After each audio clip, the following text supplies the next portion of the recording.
a una mirada hacia la retroalimentación y finalizamos con las conclusiones descriptivas. Igual que ayer, yo les agradezco muchísimo las preguntas, las consultas que puedan ir haciendo y seguro en ese transcurrir de las preguntas que vayamos nosotros compartiendo con cada uno de los maestros y maestras a través del chat del Facebook, internamente me lo van a pasar al concluir y vamos a dialogar sobre eso, ¿no?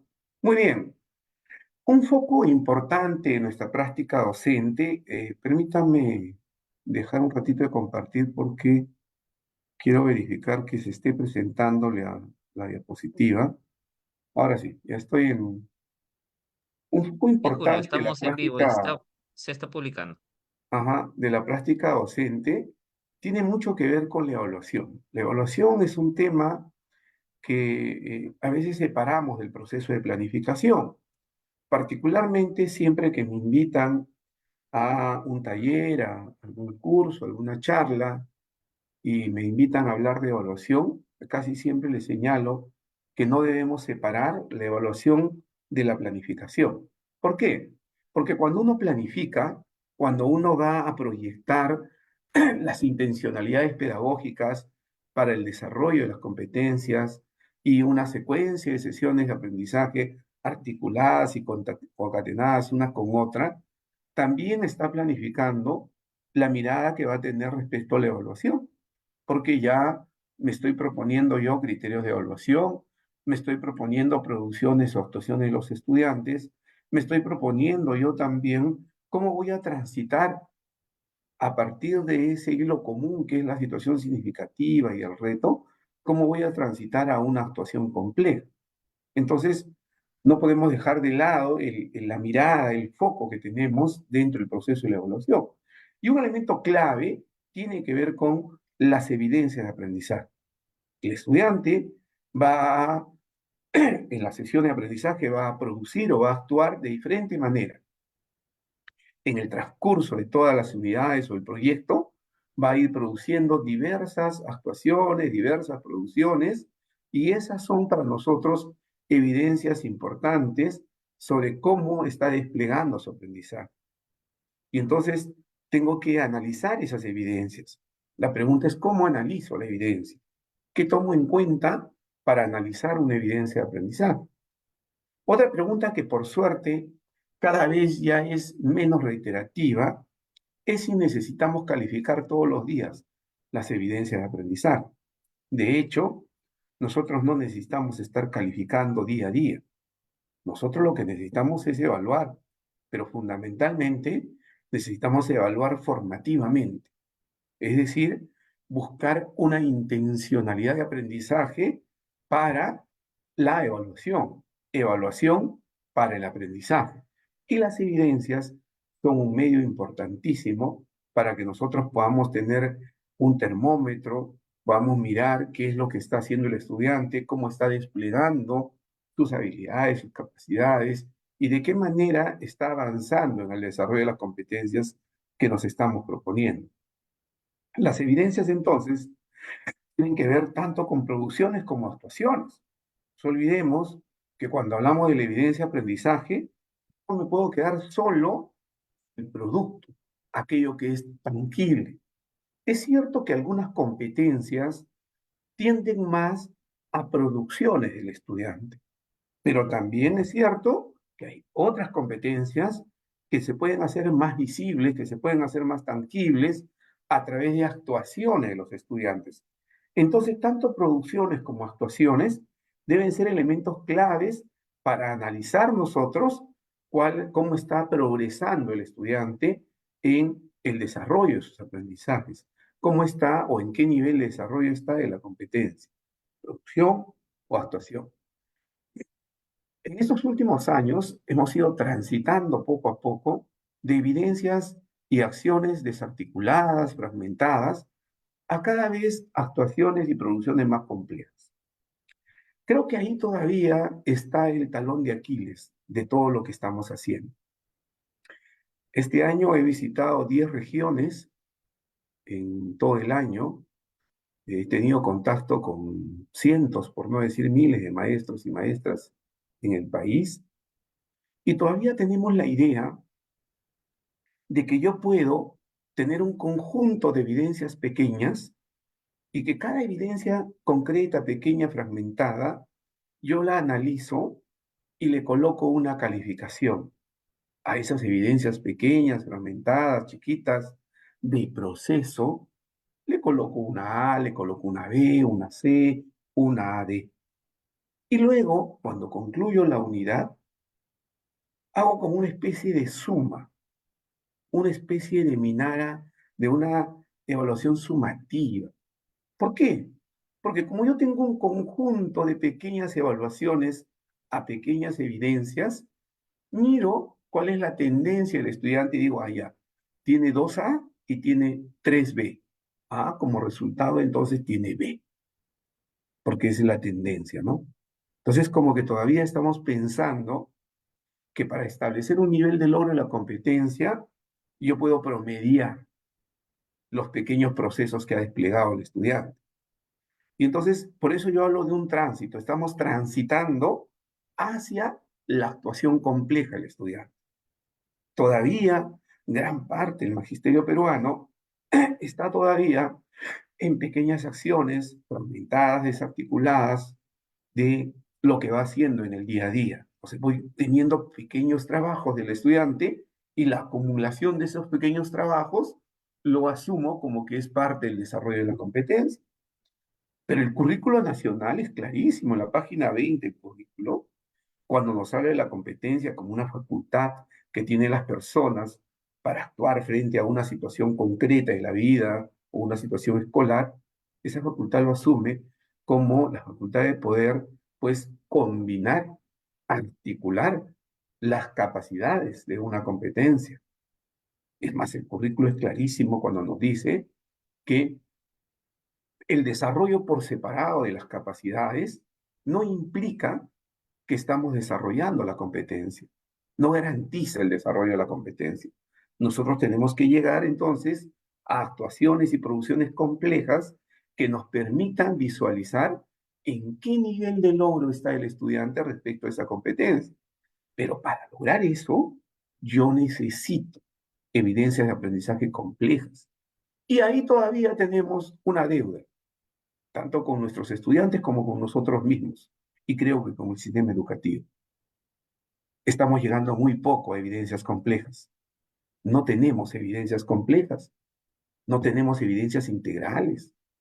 Y esto implica, pues, que posiblemente, hipótesis mía, estemos evaluando, sí, las competencias, pero no estemos evaluando las competencias determinando un nivel de logro de la competencia, sino más bien evaluando pequeñas acciones y pequeños trabajos del estudiante y sobre eso estamos haciendo una especie de una evaluación sumativa cualitativa, ¿no? Es una hipótesis, tal vez me esté equivocando, pero siempre yo cuando converso con los maestros y las maestras, les reto y les digo, pregúntense ustedes, ahí donde están cada uno de ustedes, cuántas evidencias complejas que reflejen el desarrollo de la competencia tienen por cada uno de sus estudiantes que tienen acá. ¿Cuántas? Ojo, estoy hablando de evidencias complejas que reflejen el desarrollo de la competencia.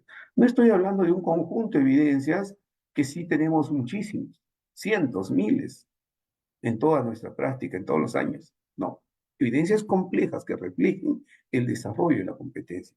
Y ahí creo que estamos todavía en un tránsito. Y entonces, para analizar una evidencia de aprendizaje, hay ciertos elementos que yo tengo que tener en cuenta necesariamente. La competencia, porque tengo que comprender la competencia y la implicancia de la competencia. ¿Qué me exige la competencia a mí como maestro, como maestra? ¿Qué le exige la competencia al estudiante? ¿Qué es lo que el estudiante tiene que hacer, tiene que desplegar para decir que está en determinado nivel de desarrollo de la competencia?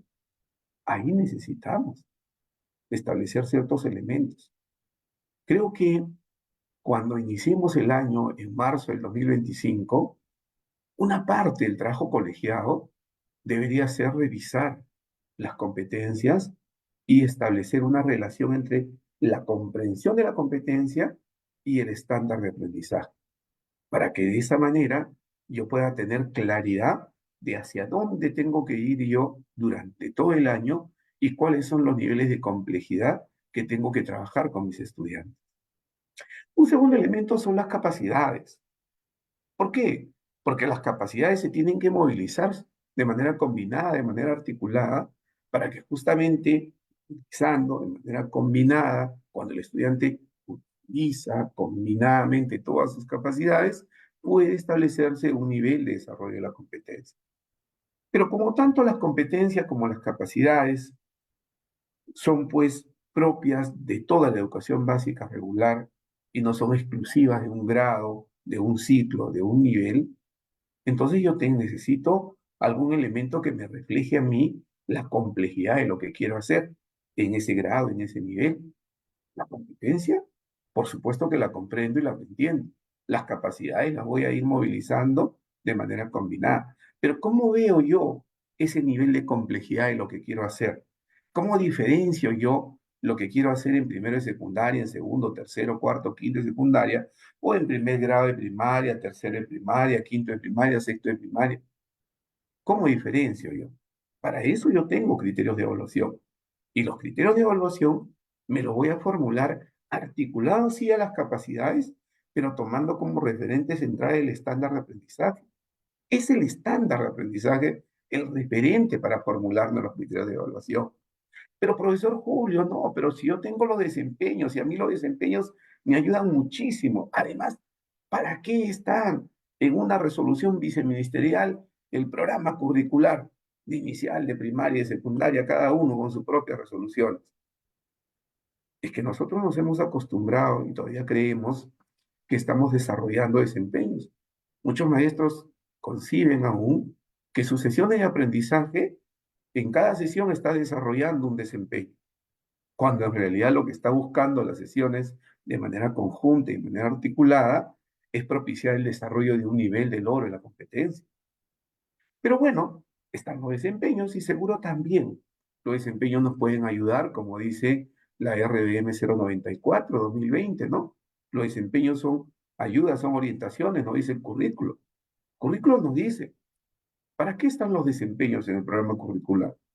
Para ayudar a los maestros, para orientar a los maestros en la planificación y en la evaluación. Y entonces lo podemos utilizar, sí. Mi única recomendación es no dejen de lado el estándar es fundamental. Y entonces los criterios de evaluación me van a dar a mí esos niveles de complejidad que yo quiero establecer para el grado, para el ciclo, para el nivel en el cual estoy desarrollando. Y con esos mismos criterios de evaluación, elaboro el instrumento de evaluación. No lo digo yo. El Currículo Nacional en el capítulo 7, cuando nos habla de la evaluación de los aprendizajes en el marco del desarrollo de las competencias, nos dice que los maestros, los docentes elaboran instrumentos de evaluación teniendo en cuenta los criterios de evaluación que se han formulado. Y entonces, ¿qué tengo que tener en cuenta yo para analizar una evidencia de aprendizaje? La competencia, las capacidades, los criterios de evaluación y mi instrumento de evaluación. Esos elementos son claves y tienen que estar. ¿Cómo determinamos el nivel de logro de la competencia? La RDM 048, publicada en abril de este año, nos dice, literalmente, para determinar el nivel de logro de la competencia es indispensable contar con evidencias relevantes y emplear instrumentos adecuados para analizar y valorar dichas evidencias en función de los criterios de evaluación. ¿Qué está diciendo entonces? Primero, tenemos nosotros que comenzar a construir una cultura dentro del proceso de cada institución educativa. ¿Cuál es esa cultura? Basar nuestra evaluación en evidencias. Tenemos que comenzar cada vez más a mostrar nuestras evidencias de aprendizaje. Yo siempre que tengo la oportunidad de conversar con maestros y maestras en general, en talleres presenciales o virtuales, yo les comento que extraño mucho el Día del Logro, pero desde hace muchos años, cuando recién se inició el Día del Logro, cuando realmente los maestros y maestras presentaban sus evidencias de aprendizaje del aula dentro de una unidad y no evidencias preelaboradas, bonitas, llenas de colores que hoy se presentan en muchos casos. ¿Y por qué estoy hablando de esto? Porque tenemos que comenzar a crear dentro de las escuelas una cultura que nos permita tener evidencia de aprendizaje relevante respecto al nivel de logro, desarrollo de la competencia y que podemos compartirlo entre maestros y maestras para ver cómo estamos haciendo y qué visión tenemos, ¿no? Por eso es que creo que la RDM 048 es interesante lo que plantea cuando dice, ¿no?, que es indispensable contar con evidencias relevantes para poder determinar el nivel de logro de la competencia. Eso me parece muy interesante y que debemos tenerlo en cuenta. Entonces, yo necesito evidencias relevantes, necesito instrumentos de evaluación para analizar esas evidencias, pero necesito también criterios de evaluación, porque esos criterios de evaluación me van a permitir a mí elaborar, formular un instrumento de evaluación y por lo tanto analizar las evidencias. Pero tengo dos momentos entonces hoy con la presentación que tengo con ustedes. Lo primero es analizar, mirar las evidencias de aprendizaje, y lo segundo es la retroalimentación, y al último concluiremos con las conclusiones descriptivas, y ahí sí vamos a ver un instrumento de evaluación. Entonces, una primera reflexión que tengo que hacer, una primera mirada que tengo que hacer yo para analizar las evidencias de aprendizaje, es con hacer una mirada a mi propia planificación, ya sea un proyecto de aprendizaje, ya sea una unidad de aprendizaje, ¿dónde está ubicada ese producto, esa actuación compleja que va a producir el estudiante? Acciones o actuaciones del estudiante son pues las evidencias que yo necesito analizar. Y las voy a analizar, como los decía, en el marco dentro de mi planificación. Porque no está fuera, no es que aparezcan de la nada, no, sino están dentro de la planificación. En mi planificación he proyectado qué producciones o qué actuaciones complejas van a desplegar los estudiantes para poder luego analizar esas evidencias y determinar un nivel de logro y desarrollo de la competencia. Y entonces tengo que, en ese mismo marco de mi planificación, ver cuáles son mis criterios de evaluación y con qué instrumento o instrumentos de evaluación. Todos esos elementos son fundamentales para ir viendo ese hilo común que he construido en mi planificación curricular. Un segundo elemento, como les decía, ya me había adelantado, tiene que ver con la comprensión de la competencia, con el actuar complejo. Tengo que comprender que yo evalúo competencias y si evalúo competencias, estoy evaluando una actuación compleja. No estoy evaluando algunas actividades reproductivas, memorísticas, mecánicas, que no digo que esté totalmente mal para nada, no. Yo creo que sí es necesario en algunos momentos tener pues una mirada de ciertas actividades que tienen que ver con la memoria, que tienen que ver con reproducir, que tienen que ver con generar información, identificar, organizar información concreta. ¿Sí? Creo que por ahí siempre hay elementos, pero tengo que comprender que estoy buscando una actuación compleja. Y esa actuación compleja tiene que verse con la alta demanda cognitiva, con esas habilidades que yo quiero desarrollar en los estudiantes, pero ir más allá de la identificación, reconocimiento u organización de la información, sino más bien llevarlos a crear proyectos, a demostrar, a evaluar, a experimentar, a contextualizar, a analizar. Todos esos elementos tengo que ser consciente que hacia ahí estoy yendo. Estoy yendo hacia una actuación compleja de la competencia. Y entonces me pregunto, ¿qué producciones o actuaciones permiten evaluar que el estudiante utilizó combinadamente sus recursos? Yo tengo que pensar entonces en esos productos, en esas actuaciones complejas que me permitan mirar cómo está desplegando, cómo está utilizando sus recursos. También tengo que comprender esa creciente complejidad de la competencia. La competencia va a crecer en complejidad. Y esa creciente complejidad de la competencia se va a expresar en estándares de aprendizaje. Los estándares de aprendizaje, entonces, vienen a ser elementos fundamentales, parte de nuestro currículo, por si acaso, que nos van a permitir a nosotros establecer esos niveles de logro del estudiante. ¿En qué nivel de logro está el estudiante? ¿Dónde lo estoy ubicando al inicio del año? ¿Qué necesito yo para que progrese, para que avance en ese nivel de logro? ¿Qué hago dentro de mi planificación y dentro de la evaluación para que el estudiante vaya progresando en esa creciente complejidad de la competencia? Vamos entonces a ir un ratito, una mirada muy pequeña al análisis mismo de la evidencia de aprendizaje. Como les digo, necesitamos evidencias, evidencias de lo que hace el estudiante, ya sean producciones o actuaciones. En este caso, por la virtualidad en la cual estamos, solo podemos tener producciones, no podemos tener actuaciones, pero sí podemos ir analizando, ¿no? Miremos esta, ¿ya? Una que ya he presentado anteriormente es esta justamente, que tiene que ver con la elaboración de una historieta sobre la obra de José María Arguedas, El sueño del Pongo. Tercer grado y secundaria, comunicación, competencia, escribe diversos tipos de textos en castellano como segunda lengua, capacidades, adecua el texto, organiza y desarrolla las ideas de forma coherente y cohesionada, utiliza convenciones del lenguaje escrito y reflexiona y evalúa la forma, el contenido y contexto del texto escrito. Muy bien, entonces estoy dentro de una unidad, estoy en el área de comunicación, nivel el estándar 7 grado, tercer grado de secundaria, en la competencia escribe y sus cuatro capacidades. Sigo mirando, ya ubicándome en ese contexto, ahí está mi estándar de aprendizaje.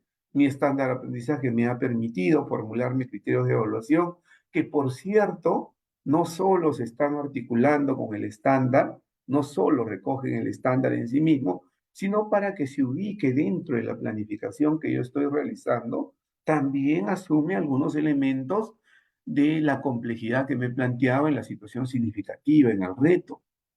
Y entonces un criterio de evaluación toma como referente fundamental al estándar de aprendizaje, pero se baña también de esa situación significativa que nos hemos propuesto. Ahí está entonces mis criterios de evaluación y acá están mis evidencias de aprendizaje. Esas son las evidencias con las cuales yo he recogido de mis estudiantes y por lo tanto tengo que mirar cuáles de ellas van a mostrar una actuación más compleja, qué le falta al estudiante, qué ha logrado frente a los criterios de evaluación que me he planteado. Ojo, no estoy buscando en este momento determinar un nivel de logro de la competencia, no, lo que quiero es valorar la evidencia, lo que quiero es analizar la evidencia. Y yo analizo la evidencia, como les decía, porque deseo retroalimentar, porque necesito retroalimentar.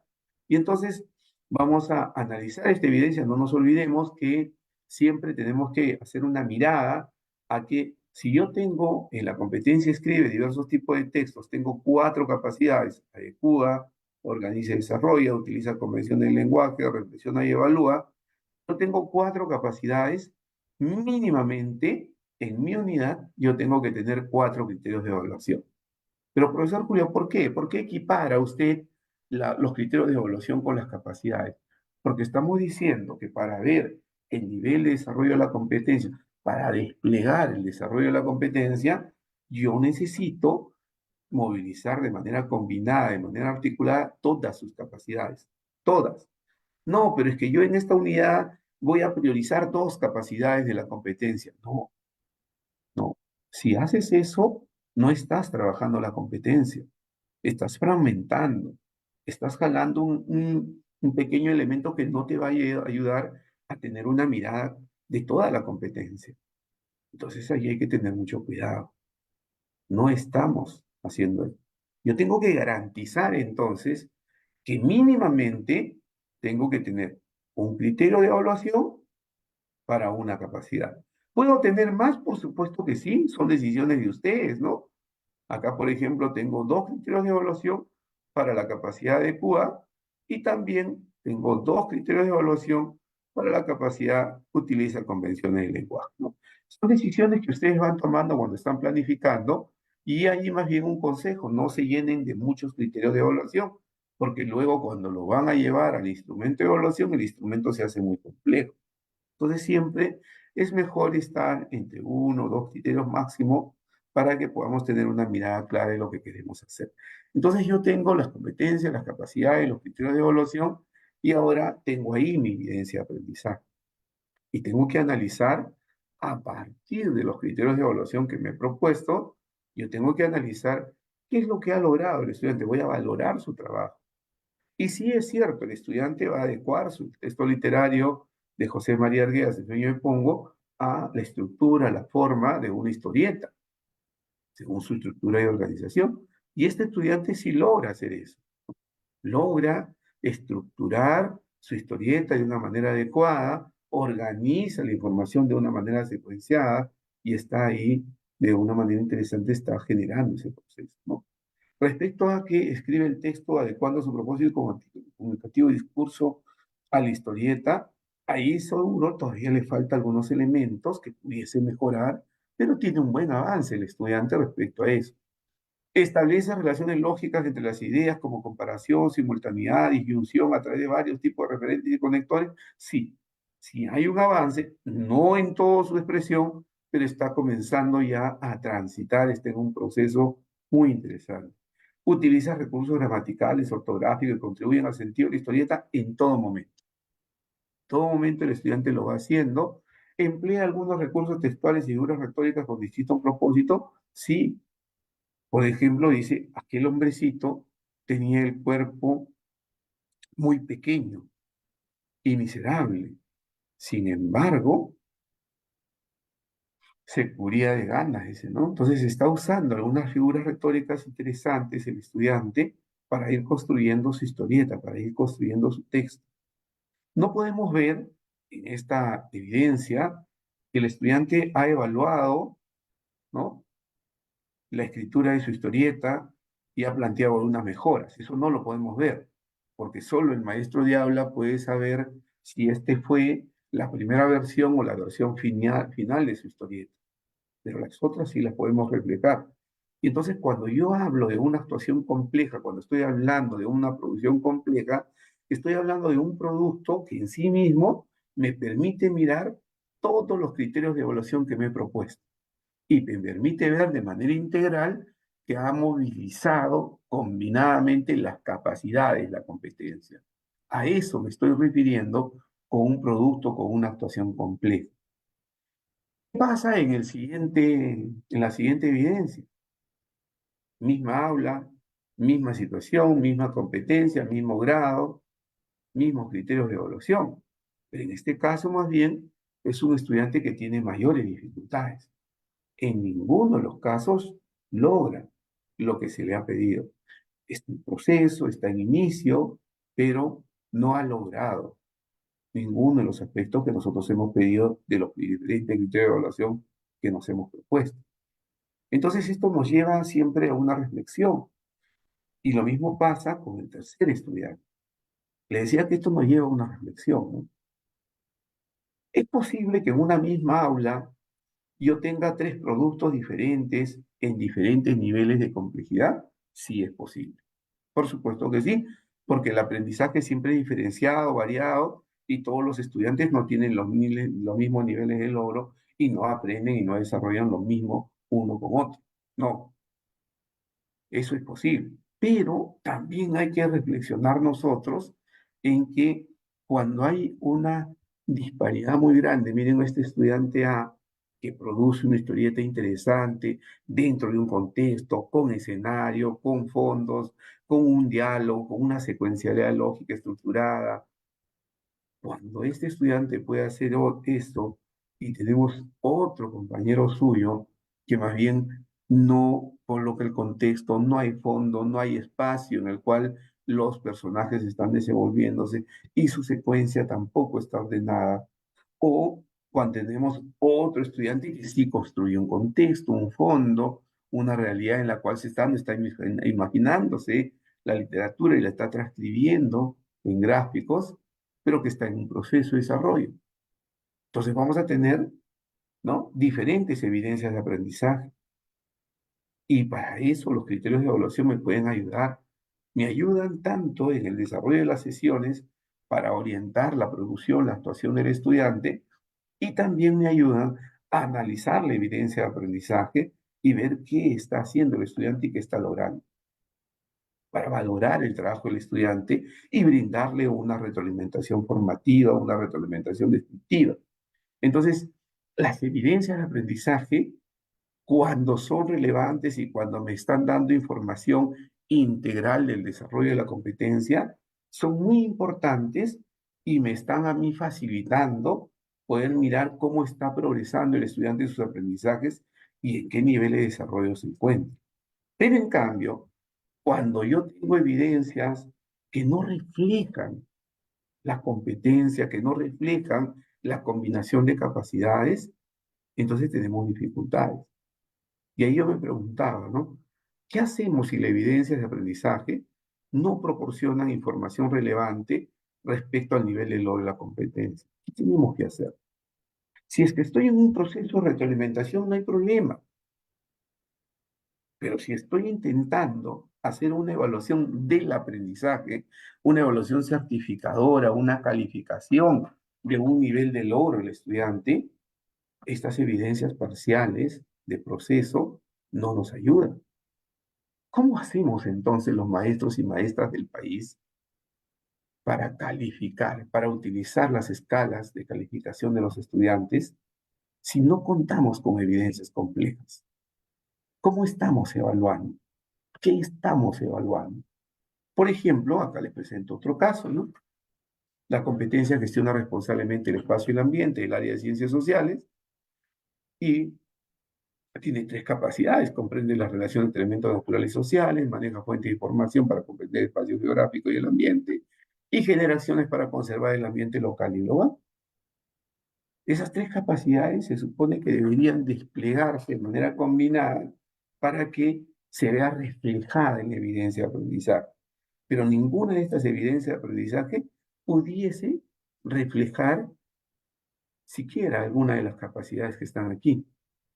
Bueno, podemos decir que son evidencias de proceso, perfecto, pero hay que recordar que una evidencia parcial, una evidencia de proceso, permite la retroalimentación, pero no nos permite valorar el nivel de logro y desarrollo de la competencia.